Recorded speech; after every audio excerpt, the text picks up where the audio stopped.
bien, écoutez mon histoire, elle est triste, c'est à n'y pas croire.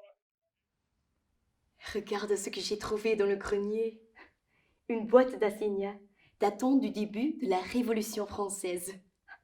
C'était du papier monnaie émis par les révolutionnaires, mais en fait, cela ne valait rien.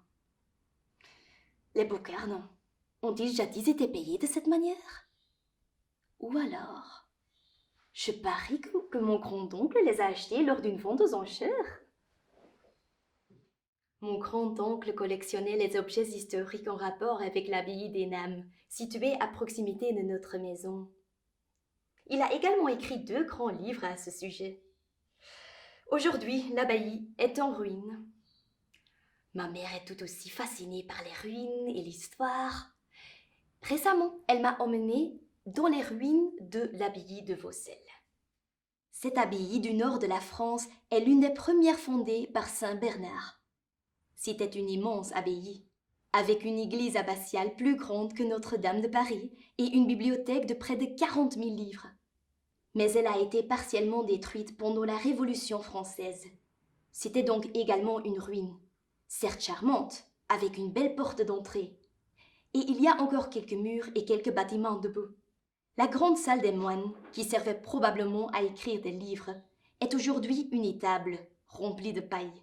J'ai trouvé, parmi les mauvaises herbes, plusieurs rosiers dans ce qui devait être le jardin de l'abbaye, ainsi que des odorants buissons de lavande. J'imaginais les moines, travaillant les parterres et cueillant les plantes pour la pharmacie. Si seulement cette abbaye pouvait être restaurée, et le jardin entretenu à nouveau, ce serait un bel endroit où l'on peut entendre résonner ses pas sous les voûtes, s'asseoir tranquillement dans le jardin et se laisser inspirer par le passé.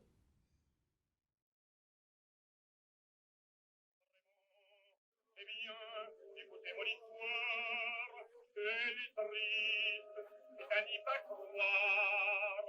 Et chaque fois que j'y pense, j'en pleure comme un enfant.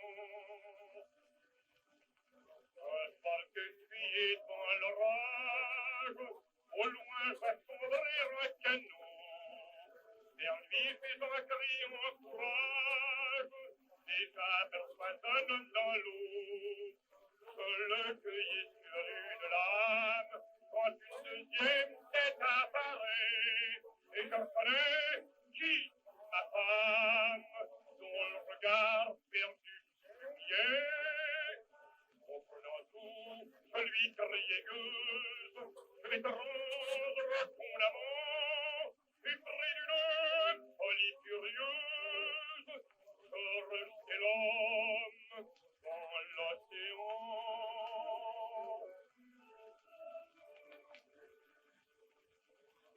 Je ne sais pas si le